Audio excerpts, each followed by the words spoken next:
Greetings, folks. Hope everybody is doing as well as you can be under the circumstances. Live stream at midnight for the UK. Bit ironic. yeah, it is a little bit, Matt. That having been said, we're gonna try, and I'm not gonna bar them completely, but if we could try to actually, I'm gonna put this in a pinned comment.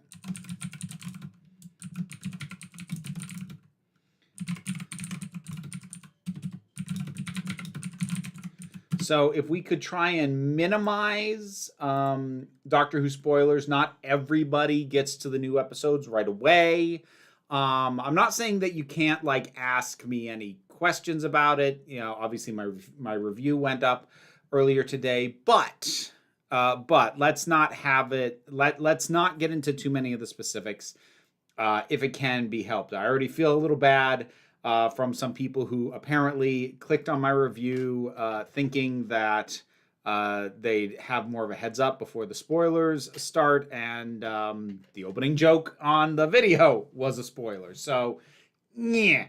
So we'll just try and keep it to a minimum, if at all possible, just because I know that I jump on it right away. I know a lot of you do, but not everyone does, and I generally try to abide by a 1 week spoilers rule, broadly speaking. Again, not saying that you can never do them, but let's minimal. I mean, I also put it up as a short here on YouTube, Ms. Wicked Wolf. So, how's my day? Okay. Today wasn't too bad. Yeah, days have been up and down. I mean, obviously the days are better when I can manage to stop myself from looking at the news. That always makes for a better day, or at least not check it more than once a day. So I'm doing all right today. My watch list is long right now. I haven't seen the newest Who, and I haven't even started Last of Us yet. Yeah, I've seen the latest episode of Last of Us. I need to shoot a review. Ah, crap, I forgot about that. I should try and do that after dinner. Jeez. There's so much going on this month. Thoughts on Belinda so far? I think she's a solid companion. I like her. Yeah. I don't know how long we'll get her. We seem to be getting a string of one-season companions lately, so we'll see. My favorite Doctor Who aliens that shares the same planet, e.g. the Flood and the Ice Warriors both being from Mars. Well, how many other cases are there of two different species from the same planet where it isn't the plot of a single story where they're interacting? Because what is it? The Cryons? Whatever they were from Attack of the Cybermen, because it was them and the Cybermen. Well, actually, it was the Cryons' native planet, and the Cybermen took it over. That was Telos, I think, if I'm remembering correctly. But I don't know the other instances where that happened off the top of my head. So it's hard for me to. I mean, I could just cheat and say humans and Silurians. We're both from the same planet. Thank you for the hug, Jen. I appreciate that. Carowin's not going to be joining us this evening, so everybody behave, and I am going to be trying to monitor the chat as best I can. As per usual, that having been said, the one thing that guarantees that I will be able to see and or respond to your question is to do it as a super chat, as Jay has done, which also gets you the little gay heart of appreciation from me. Best non-binary rep on TV right now. I don't know if I am watching enough of what is currently airing to be able to answer that. I need a list of what's currently going on. This is part of the same problem with people asking me about trans rep, is that a lot of it happens in genres that aren't mine. Yeah, they aren't for Me, I you know, a lot of it happens in, you know, drama shows, or, you know, these more grounded, you know, I like sci-fi, I like fantasy, I like horror occasionally. So the kind of genres that I am more into tend to not get it as much, or tend to get it later or in more outlying instances. And oftentimes when people are like, "Oh, what did you think of this representation?" they cite a show I've never seen or a movie I never intend to watch. So I'm not I can't keep up with what's currently going on, especially since a lot of it happens outside of my preferred genres of entertainment. So it is a question that I wish I could answer a lot better, especially given that I basically didn't answer it. Sorry. ah. Um, how would you do a Doctor Who Cthulhu? Oh, never do Doctor Who Cthulhu. Cthulhu is way, way, way too overexposed. Like I think having the Doctor confront Cthulhu would be like having the Doctor meet Sherlock Holmes. At this point, like the idea just feels trite inherently. So like I wouldn't. I mean, you can argue the Doctor has already encountered Lovecraftian, or at least things in the spirit of Lovecraft, insofar as like you don't really know what it is. You know, things like Midnight, 73 Yards, although that one kind of it takes the form more of a ghost story. But you know, anytime where it's like we don't really know what the heck that was, it is kind of Lovecraftian in nature, if not in specifics. But I wouldn't do Cthulhu. I wouldn't want Doctor Who to take on specifically any of the well-known H.P. Lovecraft stories or monsters. So no Shadow over Innsmouth, no Cthulhu, no Dagon. Like I wouldn't ever have them do any of that. Like if they wanted to create an original situation that was evocative of that, sure, I'd be down for that. How would I do it? I mean, not dissimilar to something like Midnight, at least insofar as the Doctor, you know, all the Doctor's tricks don't work. Like that would be the focus for me with something like that. And the general idea of what you do with Lovecraftian style cosmic horrors is you don't defeat them. At best, you put them back to sleep. Because otherwise, like, it just diminishes the idea of what these things are. The not things. That was another one I was trying to think of. They're pretty Lovecraftian. Like their physical depiction isn't necessarily, but like the concept of them is actually very Lovecraftian. Was The Well more of an unnecessary sequel than Flesh and Stone in your view? The full answer would get more spoilery than I want to be. Short answer is yes. The short answer to that is yes. Venusians were a big thing in old sci-fi. Yeah. Twilight Zone had animals from Venus a couple times. So with the hashtag RIP Doctor Who line in Lux, the Who equivalent to Eat the Salad from Avengers Endgame. I don't remember Eat the Salad from Avengers Endgame, Rowan. So I don't know. If you could choose one British actor to be the Doctor, who would you choose? Oh, I don't know. I did a list of like people who I think would make great doctors years ago. I can't even remember half the people on the list now. But like if I could just pick one and they would, and I knew they would say yes, I don't know. Again, like these kinds of open-ended questions are not bad questions. They're just bad questions to ask me.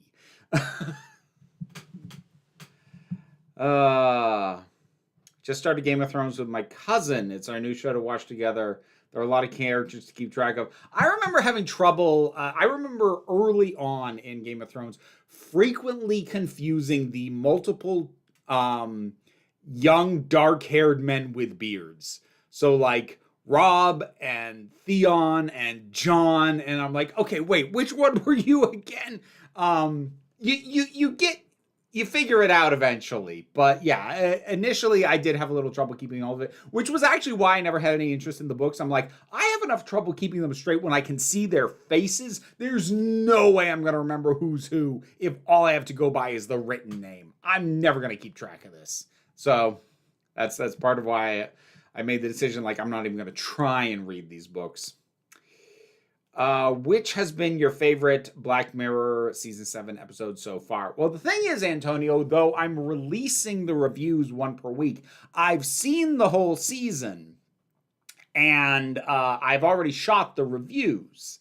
So while they while it's going to be a little while as they dribble out, I have seen the whole thing, and I can tell you that Eulogy was the best episode of that season. That was the standout for me.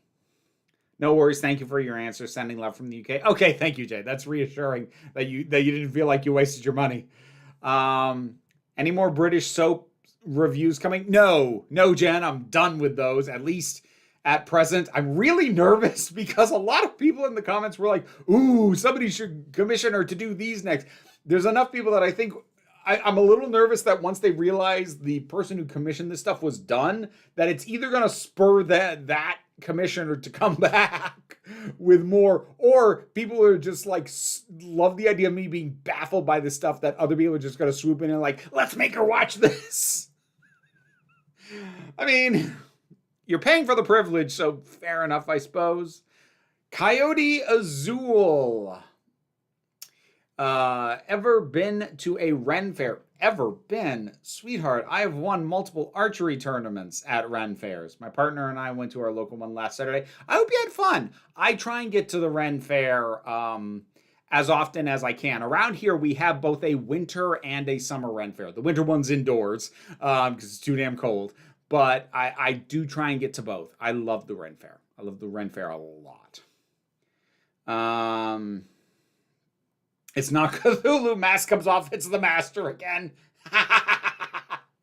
House, the Beast, the Boneless. Yeah, those have a kind of a little bit of a Lovecraftian energy to them. I'd say the Boneless the most out of those three. But yeah, all of them a little bit. How would you do Doctor Who and Shadow of Innsmouth? I wouldn't. Definitely. Like that's like anyone who knows an actual narrative story from Lovecraft, it's either at the Mountains of Madness or Shadow over Innsmouth, and honestly it's usually Shadow over Innsmouth, so like leave it alone. How would you rank the first 3 episodes so far? Which upcoming episode are you looking forward to? I know which one I'm excited for. So I would, and this might be surprising because like I feel like no matter how much emphasis I put on the stuff that I like, if there's something about an episode that I really don't like, way too many people come away with the takeaway, oh, she hated the episode. Like, no, I didn't. So this ranking might surprise some people, but at this point, for the 3 we've got, The Well, Lux, Robot Revolution would probably be the order I put them in. That is likely to be subject to change. Like these things shift as we go, and I have more time to marinate on it. I half lost my thought. Apologies. I'm 3 weeks out now from last having my ADHD meds, so apologies if I lose a thought as I talk. Don't know if you talked about Avengers Doomsday yet. Personally, the only returning actor I'm excited for are Marsden and Romaine, with how screwed over they were in X3. Until I know what the plot is, I am not excited for it. And I don't mean that in I don't mean that in a grumpy way. I mean like with the way I approach this stuff, a cast doesn't excite me. Characters don't excite me.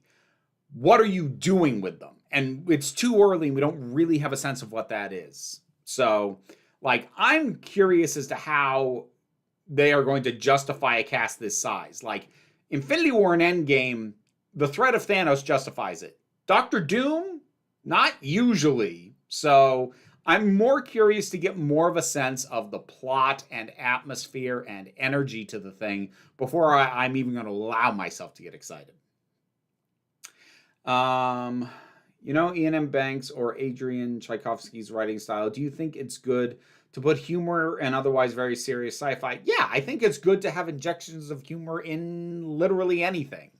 I think everything benefits from at least a little sprinkling of humor between the characters, if not in the narrative itself, because I think otherwise you just end up with a one-note flavor of over serious, or sometimes you end up in grimdark. Like, even Shakespearean tragedies had comedic characters, oftentimes multiple. There are comedic characters in Hamlet. There are comedic characters in Romeo and Juliet. Hell, Romeo and Juliet basically is a comedy up until the halfway point.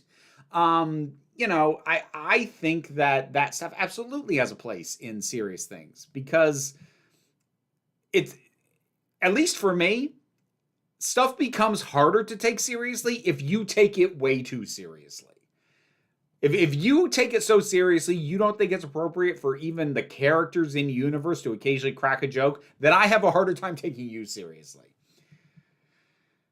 Have you seen Monty Python's Life of Brian? Yes, I continue to attest that is Monty Python's best movie. So yes, I am familiar with that. I think Belinda's still too flip-floppy at the beginning of episodes. My family's in trouble. Let's dress up and see the future. They are. So, like, I have my headcanon for how that is. I think she's compartmentalizing, which I think makes a lot of sense, actually, for a nurse character. Like, she doesn't stop caring, but, like, if she can't do anything about it right now, her focus shifts elsewhere, and she's like, box that up, deal with it later. It makes sense to me as a characterization, although they aren't really exploring the idea of compartmentalization with her. So that is admittedly kind of my headcanon, but that's how I'm squaring that circle personally. Is it just me who thinks they should have called the War Between the Land and the Sea Unit instead of such a long and overly specific name? I don't know. Like, it's not a great name. It's not a great name. I'll give you that right off the bat, Robin. But broadly speaking, whether they should have called it Unit, I think you can make an argument for calling it like Unit : the War Between the Land and the Sea, or it's something better. I think just calling it Unit gives the impression of it being the start of an ongoing series as opposed to a standalone thing. And like, maybe they would like to do more if it's successful. I don't doubt. But at the same time, I think just calling it that, that feels like an ongoing show name, which it might not end up being. Is there any chance the alien in the well is only in the same world and not the same alien? Like, yeah, there is, but like, does it matter? Like, narratively, it is treated as the same. Or at the very least, it is treated as so similar that it's a distinction without a difference. If you like want to break down like overall theories, yeah, perfectly viable. Narratively, it doesn't matter. It's treated that way regardless. Curious to know, now that you've finished off Babylon 5, who did you prefer, Sheridan or Sinclair? Well, it kind of feels like an unfair question because Sheridan had a lot longer to kind of grow on me than Sinclair did. I kind of had my issues with both of them. At least when they started. I don't know. It's actually a really hard call because even taking into account the fact that I like spent a lot more time with Sheridan, he was never my favorite character, nor was Sinclair. There's a part of me that really would have been curious to see what the show was like if that character had continued forward longer, for sure. Sending love to the trans community, especially in the UK right now. Our Supreme Court sucks. Yeah, thank you for that, Matt. And yes, absolutely. My heart goes out to anybody who is impacted by that. I was going to ask you, who would you want to play the first Black Doctor? That I remember we already have one. Yeah. Eulogy. Oof, what a Twilight Zone story. I guess a little. Well, now that you've seen one episode of EastEnders, you now have context for your long-awaited review of Dimensions in Time. I am going to have to do that eventually, aren't I? I did like Hotel Reverie, black cover. I did like that one, but it was not my favorite. I wonder if I can find the first episode of The Arches. Oh dear God, you're all plotting against me. We need more of Joe Martin's Doctor. Oh, big agree. Holy cow. Like I know that like she's on Big Finish now, and I do want to see, thoughts getting away from me partially because my brain is like right now my brain's going faster than my mouth, and my mouth isn't keeping up. My brain has already moved on to other things. Yep, no, I lost it.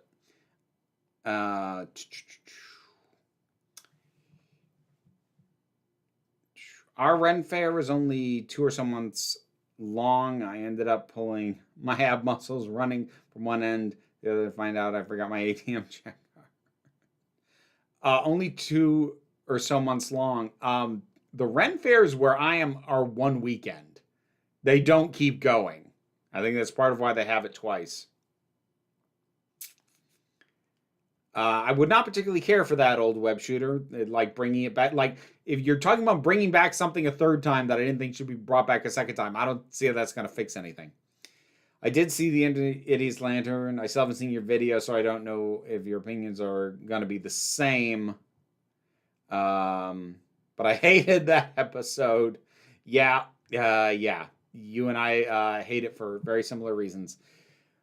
Word Makers Workshop, thank you very much for the super chat. Stop by before bed to say hi after gaming with my partner. I'm never on for these. Well, thank you for stopping in. I appreciate it. Does the creature and listen count as Lovecraftian? Yeah, that's another one that I'd count. Sure. Do you think you'll cover the Black Guardian trilogy from Classic Who in a consecutive fashion? That's the plan. Yeah, that and the E-Space trilogy I'll probably cover in the same fashion that I did Trial of a Time Lord and Key to Time. I don't know when I'll get to those, but that is the plan. I have a question for you, but before I saw that already. What are your thoughts on the alleged plot hole of why can't the Doctor just take Belinda to a day or two before the 24th? That's an alleged plot hole. That is the kind of critique I have no interest in. Like, he's bouncing off the date. He just needs a reason to not get there. What would you be interested in watching him just go, okay, what if we do like 1 minute before midnight on the day before? Oh, okay, let's go back a little earlier. Let's go back a little late. Like, would that be interesting for people to watch? That's one of the things that always really bothers me about like these plot hole focused criticisms. And again, I'm not saying there's no such thing as a plot hole that deserves criticism. They do exist. But stuff like that, like, what is the alternative to what we have? Do you want more time sunk into that? Really? Do you want the live action Beauty and the Beast? Because this is how you get the live action Beauty and the Beast, where they sink a crap ton of time on fixing problems and plot holes that nobody who actually cared about the movie ever needed answered. And it wasn't enjoyable. Here's a couple of game suggestions from my own in-progress list that you might like. Bug Fables, Wandersong, Cute Bite. Wandersong, I was curious about. I think it is fully rendered 3D. So I'm kind of unsure of whether or not my motion sickness will tolerate that. Bug Fables, I mean, maybe. Like, I have a lot of stuff that I already own that I have yet to play. Cute Bite I've never heard of, so I might check that. As a Brit Mayvera, soap opera reviews long continue. Oh dear. Oh dear. Did you see Sinners? No, Ms. Wicked Wolf, it's not playing in my local theater. My local theater has decided it is more important to show the frickin' animated Jesus movie for a damn month. Sorry, I'm slightly bitter about that. Any recommendations for shows slash books slash films, especially books and films with great plot twists?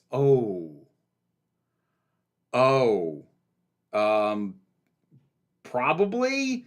Again, like that's the kind of question that's like open-ended to the point that I can't like wrangle my thoughts enough. Like that's the kind of thing that I'd have to like sit down for a half hour and really ponder and like look at some lists and stuff.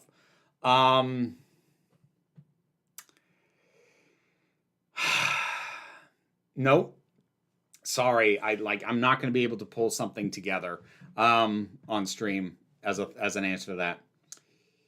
You've seen Monty Python's Life of Brian. Great. Do you remember the "What have the Romans done for us" scene? Yes, I remember the "What have the Romans done for us" scene. David Gipe, thank you very much for the super chat. Been a bit, but support never rests. Thank you very much, David. I appreciate that. Supreme Omega, thank you very much for that super chat. On TOS, pop culture tend to flanderize. The original series, Star Trek, tend to flanderize Kirk as this reckless horn dog who sleeps his way. Yet in the original series, he's way more by the book and cool under pressure. Yeah. I think a lot of it. I think I don't like the term flanderization, partially because I don't think Flanders himself is actually a very good example of the trope, but the conceptual flanderization that I think a lot of fans have of him has a lot more to do with being compared to Picard, who bluntly was a character with a stick permanently lodged up his rear end. So compared to him, yeah, way more reckless and whatnot. But yeah, taken in a vacuum, not nearly as much as his reputation would lead you to believe. Do you think part of the reason Banks and Tchaikovsky are both comfortable putting humor in otherwise serious sci-fi is they're both British and we have a strong tradition of dark humor? Possibly. I don't know. I have no idea.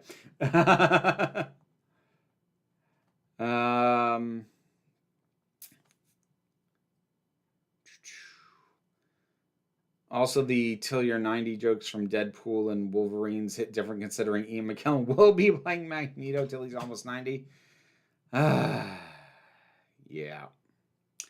Again, until I know what the plot is, I don't have an opinion on all that. I'm trying to catch up on the chat before I hop over to the Discord because I need to do that soon. Did you like the Babylon 5 Valen arc overall? Yeah, I thought that was pretty well handled. And actually, it's the kind of thing that might otherwise annoy me, but I think it was executed pretty well. I did like how that played out. Plus, Zathras was involved. And I love Zathras.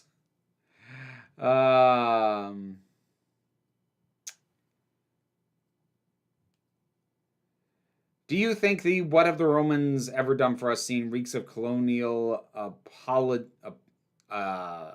apologeticism? No, not especially. I think the point of that joke had more to do with because like the general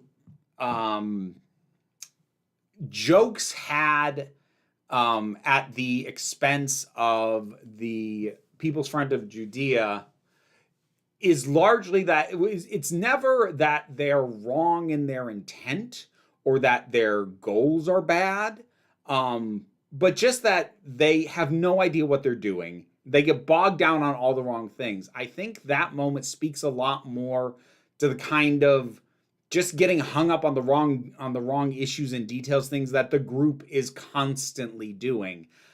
Is it possible to read it that way? Yeah. I'm not going to say that that's a wrong reading. I never took it that way. And even looking back on it in hindsight, I think it's just one more example of the way that this group is so ill-fitting to actually accomplish literally anything, even though their goals are well worth accomplishing. And also, I'd say that actually claiming that it apologizes for colonialism is kind of offset by the fact that the Romans are still crucifying a crap ton of people and they do it on screen. You know what I mean? Don't worry, I won't commission anything until you have done the book review I requested.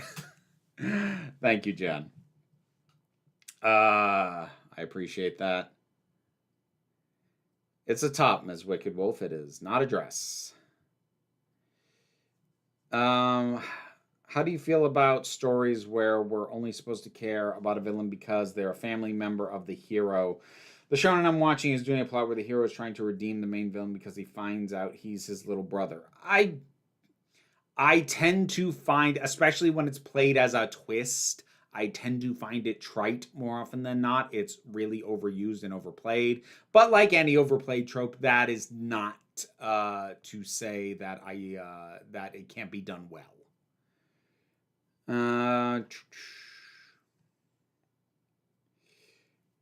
Why do TV and film grifters never have reaction TV channels? I think it shows they enjoyed more of the program than they let on. I mean, like, I think that's... I'm not going to say that's impossible. That might be the case in some instances, old web shooter, but, like, I don't have a reaction channel because, well, for one thing, I don't have the frickin' time. The one thing to keep in mind is that a lot of these grifter channels, like, they are cranking out, like, daily, sometimes multiple in a day videos. Like, they probably don't have the time, or they might not like the format. It is not an easy thing to be able to react interestingly to something live for the length of anything more than a trailer. Like, it's hard. It is hard to do. I think reactors get a bum rap. That's not a blanket defense. A lot of them are garbage, but like there are good reaction channels out there, and it's not easy. It takes a certain set of skills and a certain personality to do, and I wouldn't discount like a bunch of those kinds of people just not having that skill set and knowing it. So, okay, I need to hop over to the Council of Geeks Discord, check what questions I've got there. When I come back, I will start with Super Chat, starting with Ryan Rivera. So anything else that comes, while I'm over in the Discord, probably best to do it as a Super Chat or to hold it until I'm back. So back in a minute or a few minutes. Do you think it's important for little girls to have female characters represented in their toys? I recently got my nieces some Spider-Man toys. I got them regular Spider-Man and Spider-Gwen because I'm not... I usually try not to get them just girl toys when I do gifts. Now, though, I kind of wish I'd gotten the twins two Spider-Gwens because they are way more interested in that toy. I think because they can identify with a female superhero in a way they can't with a male one like regular Spidey. I mean, if you're asking the broad question...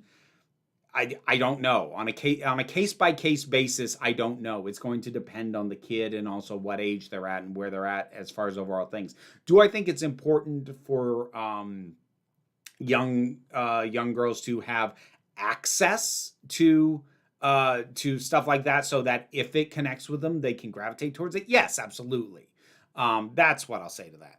Do you think it's ever possible to have a world where currently marginalized people can be sufficiently confident that their rights will be respected, that they don't actively have to worry about it? I never liked it when progressives chastise each other for getting complacent about past civil rights victories, because surely isn't the intended end goal to have a world where people can just not worry about their rights being violated? Isn't the fight for something like gay marriage only really won when gay couples can be complacent about their marriage rights as straights can be? Well, first of all, literally any right you have can be taken away. There are many rights that are not currently being actively fought against, but literally anything can be taken away. So the short answer to your question is no, it's not possible to have that, because the only way to eliminate all conflict is to have no people.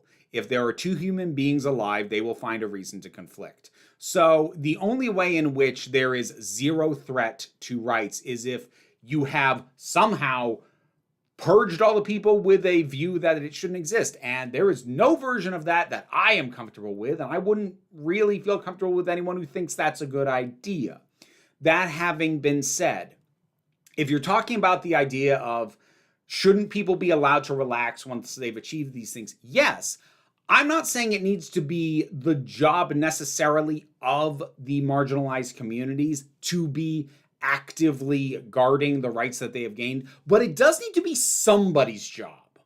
Ideally, the elected politicians, which is one of the many, many, many, many reasons that I have a hard time not being infuriated with the Democratic Party, because I look back to the Obama era, especially his first term, and he had like that, the Democratic Party as a whole had such sway, and like they did some good stuff. They did the Affordable Care Act and whatnot, but they had the opportunity to do so much more. They could have codified so many things into law that were hanging and hinging on just court rulings, and they didn't do it. So I'm not going to say that it's the job of all the marginalized people to keep on top of this, but it does need to be somebody's job. And the people whose job it theoretically should have been asleep at the goddamn wheel. Is it important to emphasize not dead naming and using correct pronouns is about fundamental respect and dignity rather than just being nice or polite? I mean, it's worth noting that it is not just about being polite insofar as putting some emphasis that like this isn't a would you kindly, this is about people's humanity. That having been said, if somebody doesn't want to do it, you're not going to change their mind by emphasizing that it's more important than their acting. If they don't want to do it, they don't want to do it. So is it worth emphasizing that it is more than just being polite? Sure. Is that actually going to sway people in an argument? No. People who take a position that it's okay for them to dead name or misgender certain people, they are unlikely to be swayed from that position, regardless of what your wording is. Okay, so we have a made-up swear preference question here. Frack or frel? Smeg, actually, would be my preference. Have you watched The Substance yet? Nope, I have not had the time. I am buried in too much stuff. Okay, so this is in reference to a TikTok I did actually earlier today.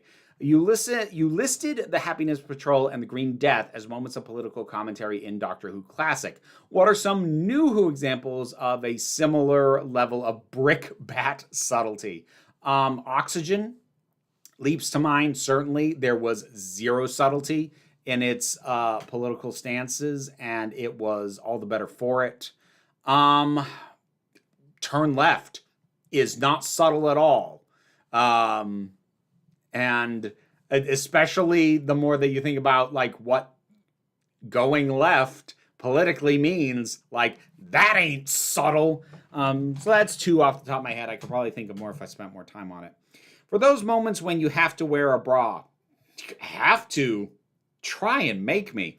Do you prefer comfort over, hey, this looks cute on me, or is it a mix of the two? Okay, realistically, if I have made the decision that I need to wear a bra, it depends on the reason why and what the rest of the outfit is. If it is just a matter of my nipples are going to be poking through this thing, then comfort.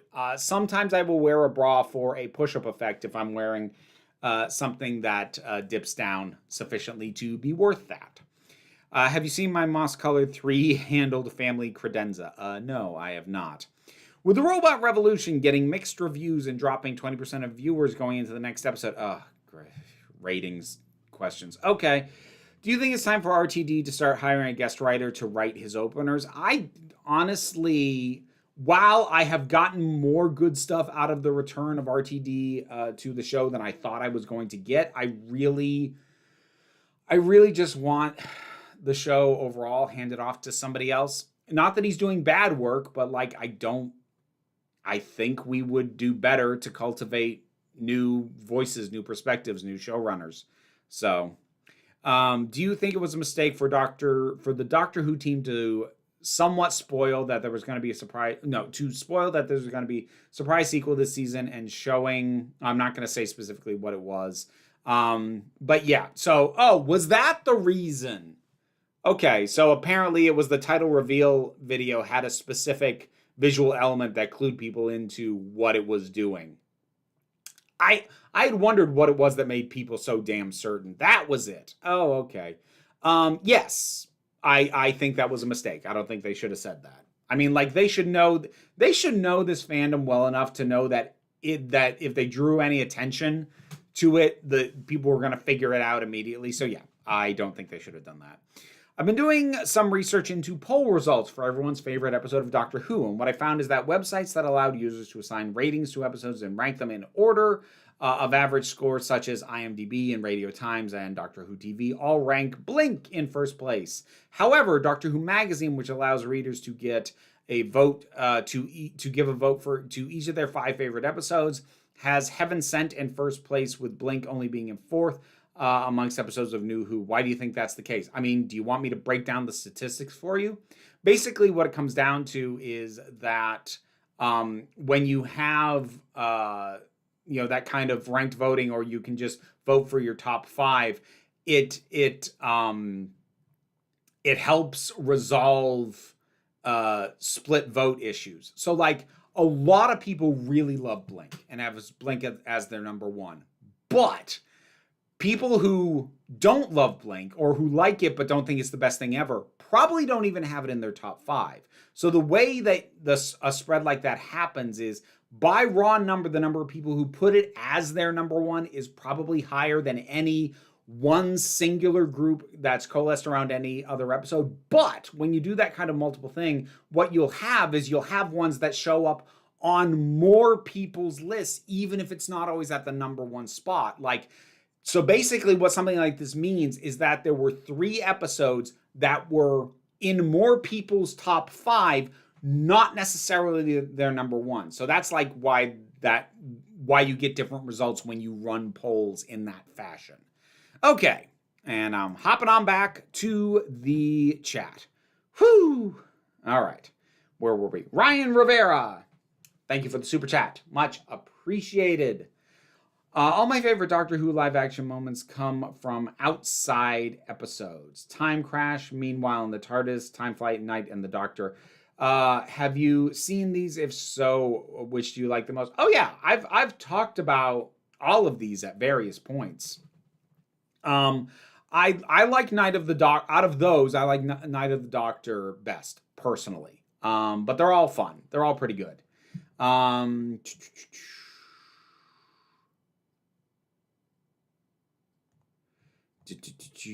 on. Super chat. Supreme Omega back again.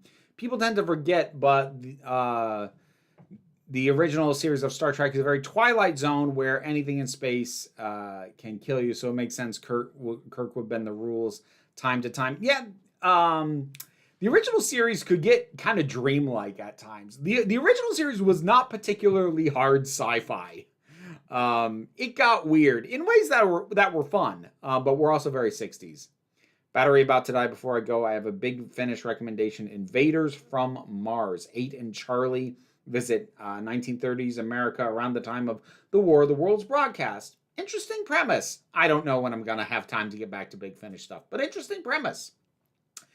Have you seen the Bill Skarsgård, the Crow reboot? No! Absolutely not! No.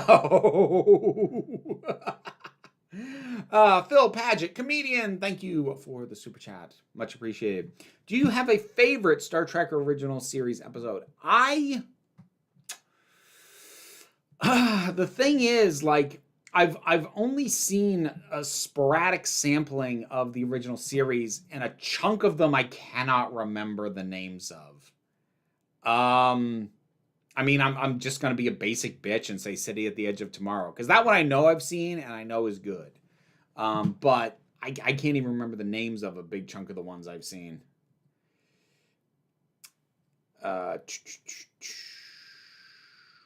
Two questions for the Batman Returns version of Bruce Wayne. Oh, dear.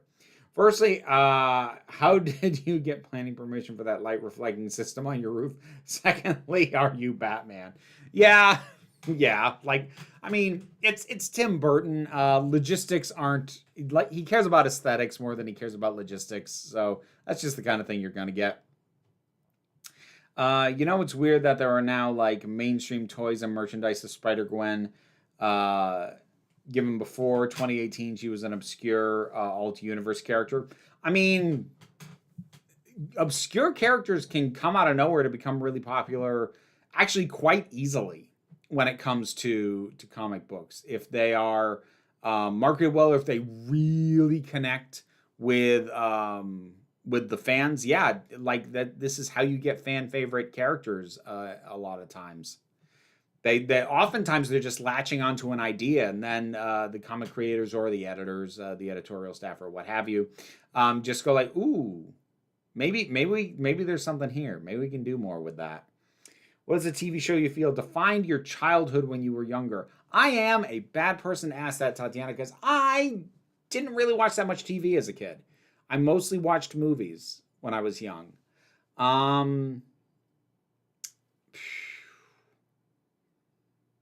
Yeah, no, I mean, I guess Sesame Street. that was pretty defining. How about that? Same last name as me, from air quotes comedian. I see what you did there. City at the Edge of Forever, I think you mean. Yes, that is what I meant. You know what I meant.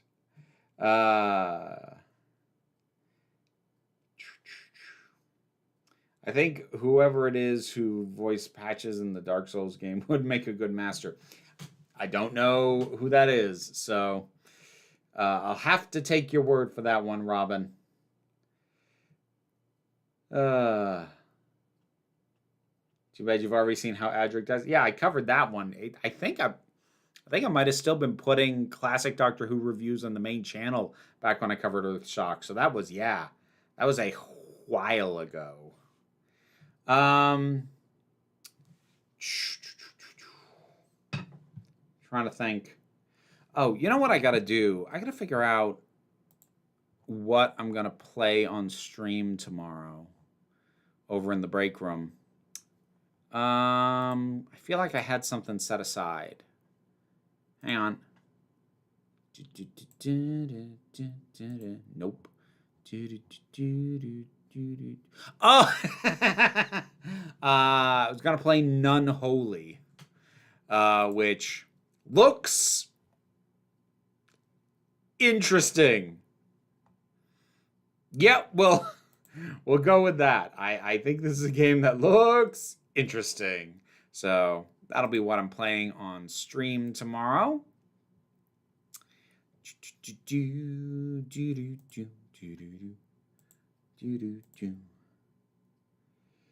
The actor who plays Ribbons in It Takes You Away is the police sniper from Four Lions who shoots the bear. Oh, really? Rowan, I did not know that. I mean, it's hard to recognize, all done up as he was in It Takes You Away. I still really like It Takes You Away. I really like it. It's so weird. It's so weird. I love it. I love it. It's like Douglas Adams style weird. It has the approach to weird that's just like, yeah, sure, why not? That could happen. Sure. Have you seen The Righteous Gemstones? Nope, I have not. I'm not a big oh hell, what's his name? Hang on.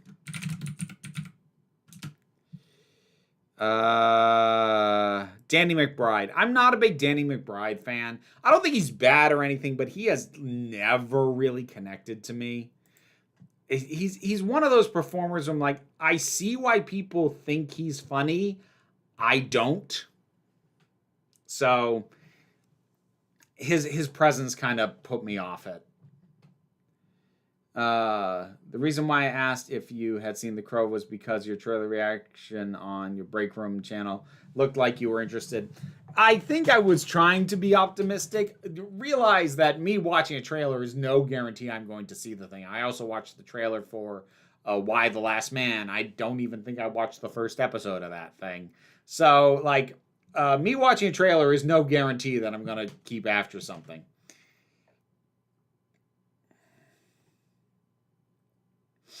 Do you like point-and-click adventures like Monkey Island or Broken Sword? I do, but I do have to also be in the mood for them. Like they can drag for me sometimes. I do like them, just not always something I'm up for. It's Easter season. So excited for the 28 Years Later film. Wonder if there's anything new they could do with the zombies. Here's what I'll say about the 28 Years Later. The trailers have been very well put together. And the music that, well, I hesitate to call it music, but this sort of vocalization of this very intense reading of, I think it's a Rudyard Kipling poem, is really intense. The trailers are brilliant. How will the movie be? I don't know. Trailers are great though, seriously. Torchwood has a lot of monsters that seem like Lovecraftian horror, but only because the Doctor isn't there to deal with or explain them. That's kind of an interesting point. I think that's an aspect or an element of Torchwood that would have been nice to have more emphasis on. The fact that, like, they flatly do not know what they're dealing with because nobody here has the knowledge base the Doctor does. That's the kind of thing that, like, kind of came up and was touched on occasionally in the show. It's the kind of thing that I think would have been really cool for it to dig more into and be more of a central theme for Torchwood. Torchwood, like, had some good episodes, and Children of Earth is harrowing, like, in a good way, but goddamn. But ultimately, my takeaway from Torchwood is a lot of missed opportunities and squandered potential. I think Torchwood could have been great. Instead, it's okay with some great moments. Kind of wary of 20 years later movies in production. Yeah, I keep forgetting that they are working on, like, a sequel for after this one already. Yeah, I'm a little like, I think the trailer for 28 years later is so good the movie can't possibly live up to it. That happens sometimes. Yeah, legitimately. Hello to you too, Simplified. Hello. I'm excited for the new NCIS spinoff, Tony and Ziva. The official trailer comes out on Monday, but for some reason, they've been putting out teasers like crazy. Oh, I know literally nothing about that.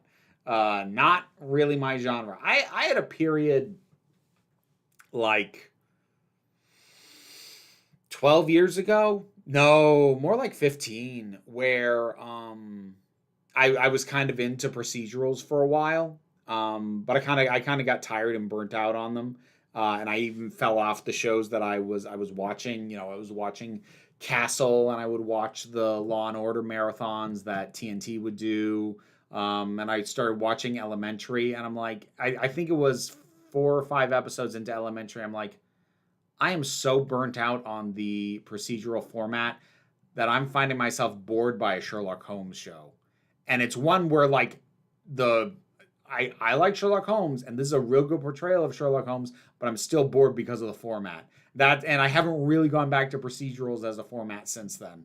I think I just burned myself out on them. I binged until I didn't like it anymore. Shouldn't you have to wait until 2030 to do 28 years later? Oh, shush. Pedant.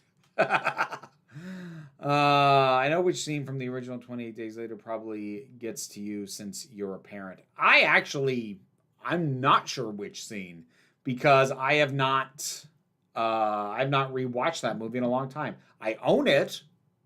I haven't rewatched it in a long while though. What would you say is your favorite episode from Torchwood Children of Earth? For me, it's Day 4. I don't think I could name a favorite episode. I can name you a least favorite. Episode 2 is my least favorite, largely because it's the least necessary. It's the only one that feels a bit like padding. I used to love House, CSI, Human Body. Yeah, honestly, I was into House too. That was also part of my procedurals overdose that I was on for a little while. I don't know if I could name you a specific episode that I think is the best one. And also, it always feels weird to use a word like favorite when talking about something as traumatizing as Children of Earth. So I'm not sure I have an answer for that. I want to apologize for my hard to pronounce name and for being part of the Spread the Leaks crowd. Hey, you do you. It's not an aspect of fandom that I engage in, but, like, I'm not mad at you for existing. It's fine. Have you heard that John Lithgow did fully know because his friend with the trans style asked him not to do the Harry Potter show? Yeah, I heard about that. It's deeply disappointing. It is. deeply, troublingly disappointing. Yeah, I heard. Vermont question. Is it realistic enough for a joke to set a joke in Vermont, have it rely on there being a human milk dairy at the farmer's market, and say, because you know Vermont?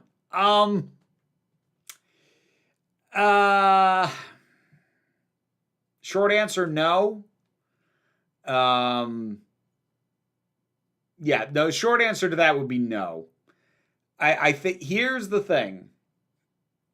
I think that if you were actually a resident of Vermont, there are maybe specific towns you could make the target of that joke, because yeah, the townies joke about each other.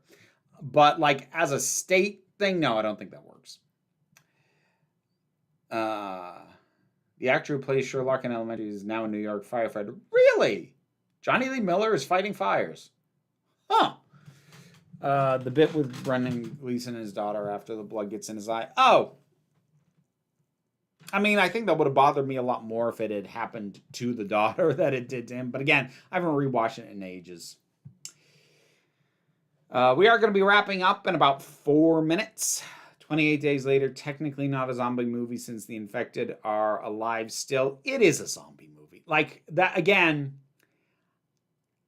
I can be pedantic as a bit, but I'm not actually that much of a pedant.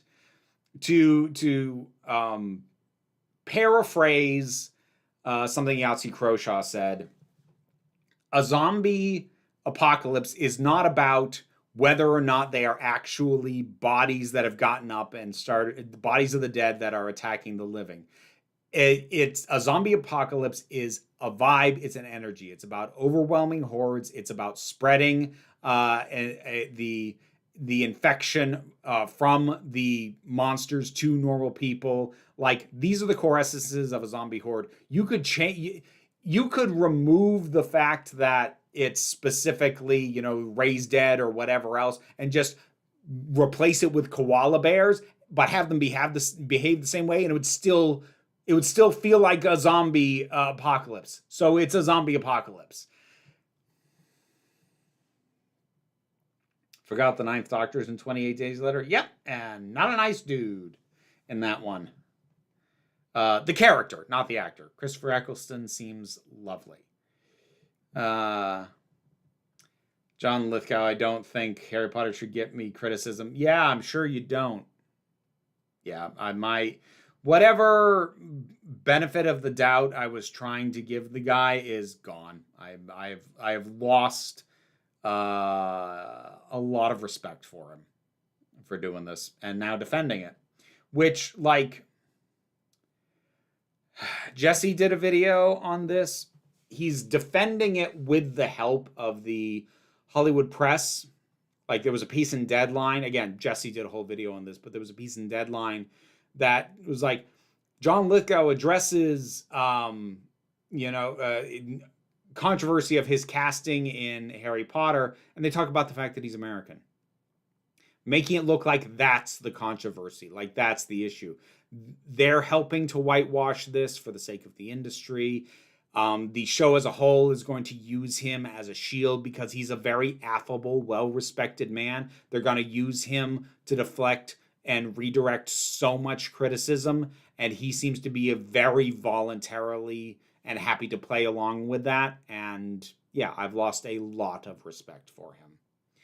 There was an alternate ending they didn't even bother with, in which Cillian Murphy does a blood transfusion with Gleason to return him to normal. Yep, I told you I own the movie. I've seen the special features on that. Hi Vera, loved your new Doctor Who review. I just wondered what your thoughts about. Okay, I'm gonna be careful how I say this because we are trying to minimize spoilers about the issue of the Doctor's name being known. I don't have thoughts. Like, it's just one more thing that makes it unknowable and particularly scary for the Doctor. I don't think there's any deeper meaning to it than that, and I don't think there should be any deeper meaning to that.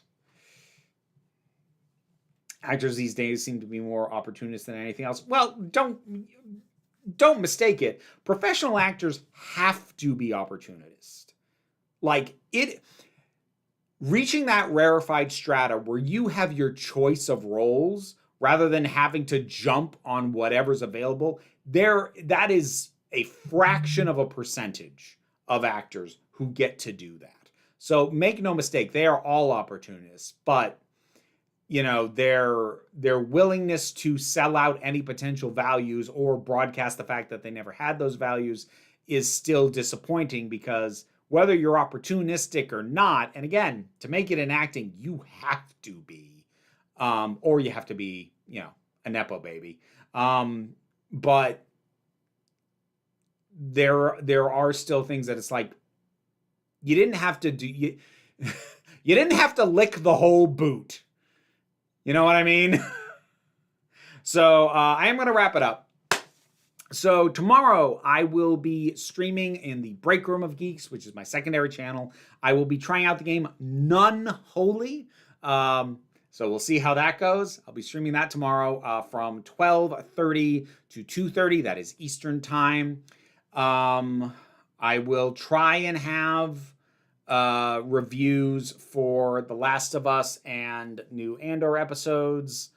Or no, new Andor isn't out yet, is it? Is it this week or next week? Well, Last of Us, before the end of the week. Not sure what day.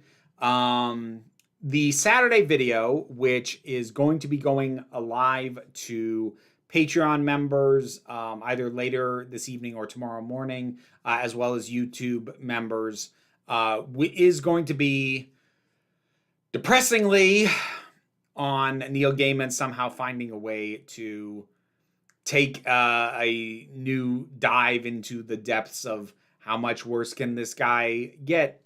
And I didn't think I was going to have to talk about him again, because I thought all that's going to happen is new allegations. But he found a way to swerve and made me go, are you kidding me?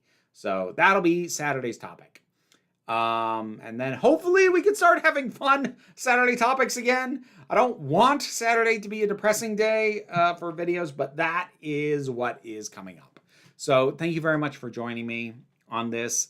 Take care of yourselves out there, and be well, be safe, be kind. Please remember that you are beautiful, you are valid, and you are loved. You're the council, and I'm just running the meetings. And until next time, this council is adjourned. McKevity!